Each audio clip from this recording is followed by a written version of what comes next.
Assalamualaikum warahmatullahi wabarakatuh. Halo semua, bagaimana kabar kalian? Semoga kalian sehat selalu dan tetap semangat dalam belajar ya.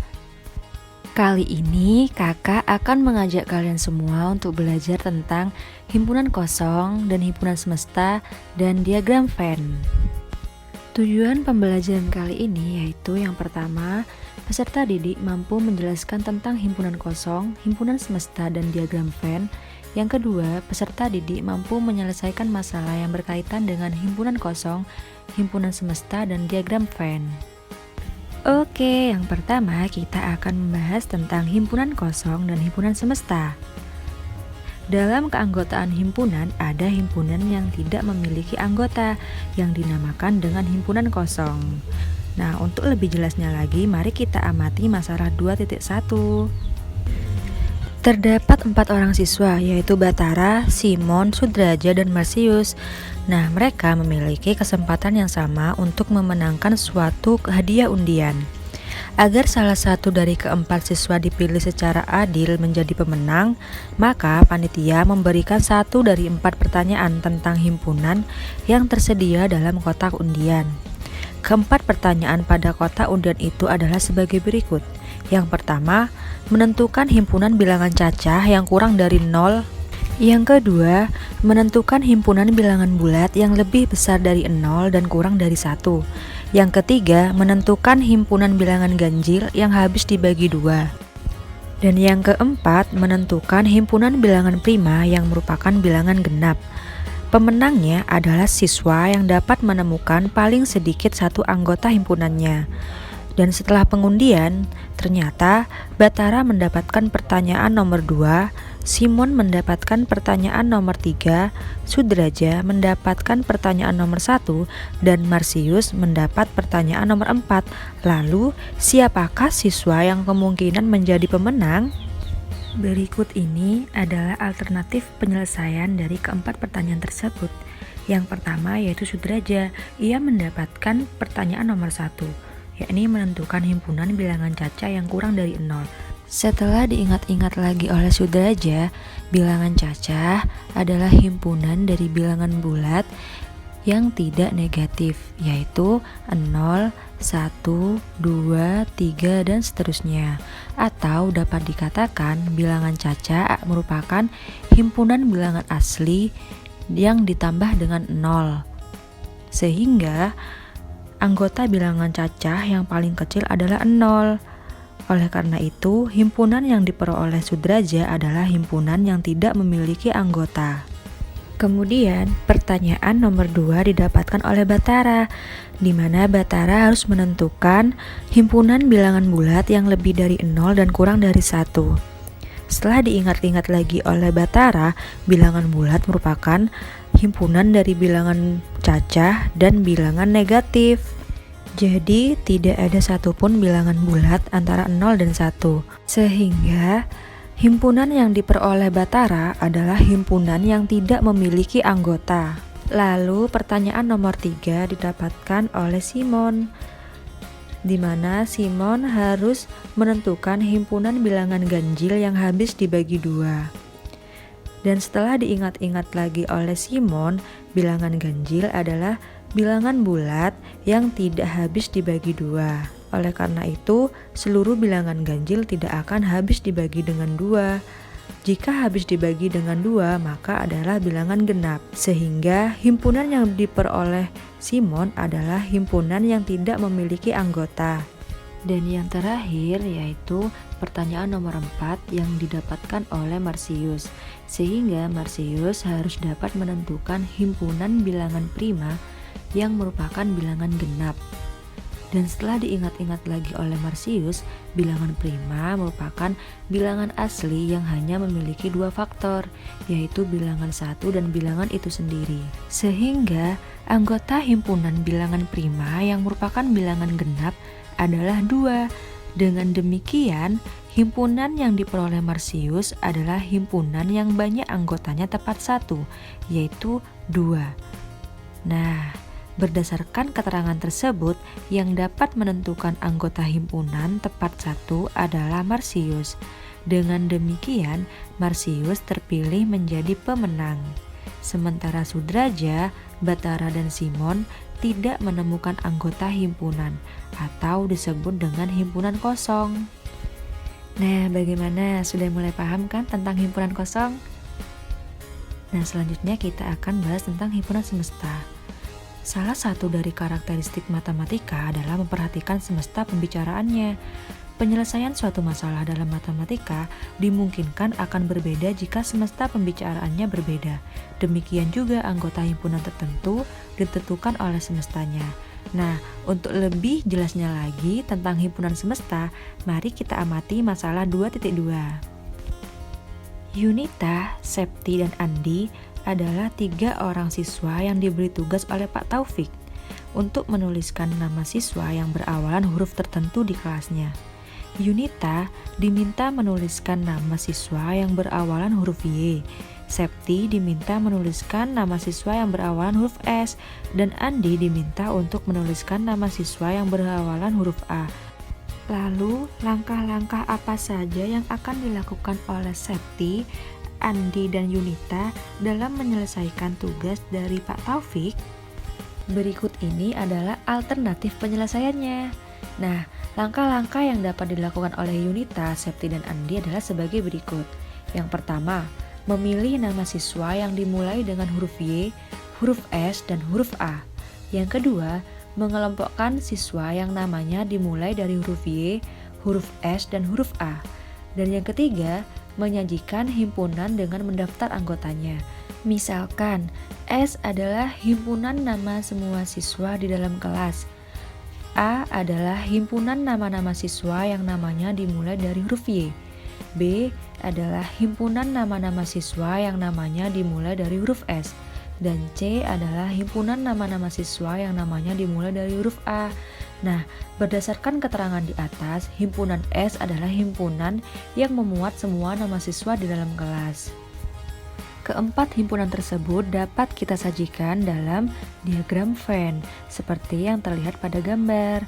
Nah, berdasarkan keterangan tersebut dan dapat kita lihat pada gambar, diketahui bahwa himpunan A berada di dalam himpunan S, himpunan B berada di dalam himpunan S, dan himpunan C juga berada di dalam himpunan S.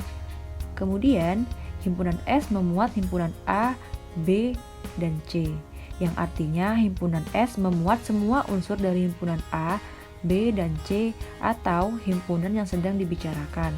Sehingga seluruh siswa di dalam kelas merupakan himpunan semesta dari himpunan nama siswa yang namanya dimulai dari huruf Y, huruf S, dan huruf A. Bagaimana? Apakah sudah mulai paham tentang himpunan semesta itu apa? Nah, dari permasalahan-permasalahan yang telah kita bahas tadi, apa yang dapat kalian simpulkan tentang himpunan kosong dan himpunan semesta? Iya, benar.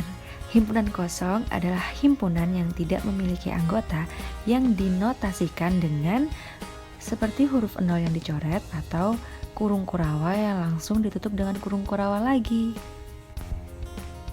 Dan himpunan semesta adalah himpunan seluruh unsur yang menjadi objek pembicaraan dan dilambangkan dengan huruf S besar. Himpunan semesta pembicaraan mempunyai anggota yang sama atau lebih banyak daripada himpunan yang sedang dibicarakan. Himpunan semesta disebut juga sebagai himpunan universal atau disimbolkan dengan huruf U besar. Alhamdulillah sudah mulai paham ya apa itu himpunan kosong dan apa itu himpunan semesta. Nah, sekarang kita akan belajar tentang diagram Venn. Nah, cara penyajian himpunan juga bisa dinyatakan dengan gambar atau diagram yang biasa disebut dengan diagram Venn. Diagram Venn diperkenalkan oleh pakar matematika Inggris yang bernama John Venn. Petunjuk dalam membuat diagram Venn antara lain sebagai berikut. Yang pertama, himpunan semesta S digambarkan sebagai persegi panjang dan huruf S diletakkan di sudut kiri atas. Yang kedua, setiap himpunan yang ada dalam himpunan semesta ditunjukkan oleh kurva tertutup sederhana. Yang ketiga, setiap anggota himpunan ditunjukkan dengan titik. Yang keempat, bila anggota suatu himpunan mempunyai banyak anggota, maka anggota-anggotanya tidak perlu dituliskan. Untuk lebih jelasnya lagi, mari kita amati contoh berikut. Nah, yang pertama, diagram Venn dari himpunan semesta 1, 2, 3, 4, 5, 6, 7, 8, 9, himpunan A 1, 2, 3, dan himpunan B 4, 5, 6 adalah sebagai berikut. Nah, langkah pertama kita membuat segi empatnya dulu, kemudian menuliskan S besar di pojok kiri atas. Jadi di dalam segi empat itu nanti akan berisi dari himpunan semesta, yaitu 1, 2, 3, 4, 5, 6, 7, 8, dan 9. Sedangkan untuk himpunan A dan himpunan B, kita membuat kurva tertutup. Bisa berbentuk lingkaran ataupun lonjong, asalkan berbentuk kurva tertutup. Nah, kemudian kita menuliskan anggota himpunan A dan anggota himpunan B, yang mana anggota himpunan A yaitu 1, 2, 3, dan anggota himpunan B yaitu 4, 5, dan 6. Nah, jangan lupa kita harus memberi titik di setiap anggota himpunan A ataupun B. Lalu, mengapa kurva A dan kurva B itu terpisah?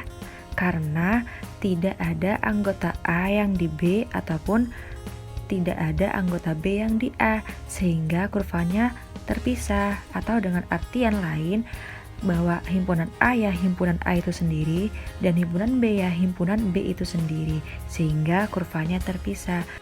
Dan dapat dikatakan bahwa himpunan A dan himpunan B adalah dua himpunan yang saling lepas, karena tidak ada anggota yang sama pada kedua himpunan tersebut. Nah, kemudian dapat kita lihat bahwa himpunan A anggotanya 1, 2, 3, sedangkan himpunan B anggotanya 4, 5, 6. Nah, sedangkan semestanya yaitu dari 1 sampai 9. Kemudian berarti masih ada yang belum kita tulis, yaitu 7, 8, dan 9. Nah, 7, 8, dan 9 ini dapat kita tulis di luar kurva, akan tetapi masih di dalam semesta, seperti yang terlihat pada gambar. Nah, selanjutnya kita perhatikan contoh yang kedua. Diagram Venn dari himpunan semesta 1, 2, 3, 4, 5, 6, 7, 8, 9 dengan himpunan A 1, 2, 3, 4 dan himpunan B 4, 5, 6, 7 adalah sebagai berikut. Langkah yang pertama sama seperti contoh yang pertama, kita buat segi 4 dengan menuliskan huruf S besar di pojok kiri atas. Nah, kemudian kita membuat kurva tertutup untuk himpunan A dan B dan menuliskan anggota dari himpunan A dan B. Lalu, mengapa kurva A dan B saling berpotongan? Karena ada anggota himpunan A dan B yang sama, yaitu 4. Dan dapat dikatakan juga bahwa himpunan A dan himpunan B merupakan dua himpunan yang saling berpotongan karena ada anggota himpunan A dan B yang sama. Kemudian kita lihat dari anggota himpunan A dan anggota himpunan B, adakah anggota himpunan semesta yang belum kita tulis? Ada ya, yaitu 8 dan 9. Maka 8 dan 9 dapat kita tulis di luar kurva A dan B, namun tetap berada di dalam semesta, seperti yang ada pada gambar. Selanjutnya kita amati contoh yang ketiga. Diagram Venn dari himpunan semesta 1, 2, 3, 4, 5, 6, 7, 8, 9 dengan himpunan A 1, 2, 3 dan himpunan B 1, 2, 3, 4, 5, 6 adalah sebagai berikut. Langkah pertama sama seperti contoh-contoh sebelumnya, kita membuat segi 4 dengan menuliskan huruf S besar di pojok kiri atas. Kemudian membuat kurva tertutup untuk himpunan A dan B dan menuliskan anggota-anggota dari himpunan A dan B. Lalu, mengapa kurva himpunan A berada di dalam kurva himpunan B? Karena semua anggota himpunan A juga termasuk anggota dari himpunan B. Atau dapat dikatakan, himpunan A merupakan himpunan bagian dari himpunan B. Kemudian kita lihat anggota dari himpunan A dan himpunan B. Adakah himpunan semesta yang belum kita tulis? Ada, yaitu 789. Jadi 789 dapat kita tulis di luar kurva A dan B, akan tetapi masih di dalam semesta. Kemudian mari kita amati contoh yang keempat. Diagram Venn dari himpunan semesta 1, 2, 3, 4, 5, 6, 7, 8, 9 dengan himpunan A 1, 2, 3, 4 dan himpunan B 1, 2, 3, 4 adalah sebagai berikut.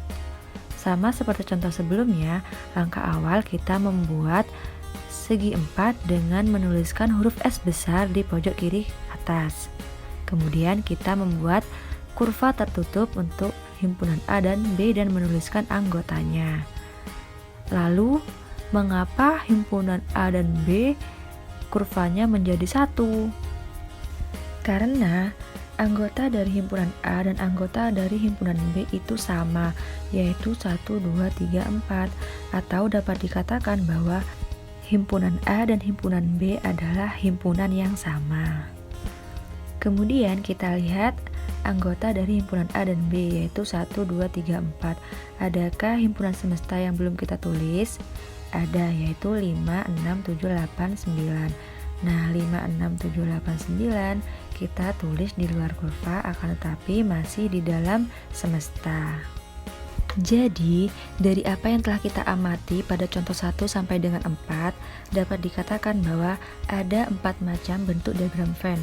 Yang pertama, membentuk himpunan saling lepas, di mana himpunan A dan himpunan B dikatakan saling lepas apabila keduanya tidak memiliki anggota himpunan yang sama.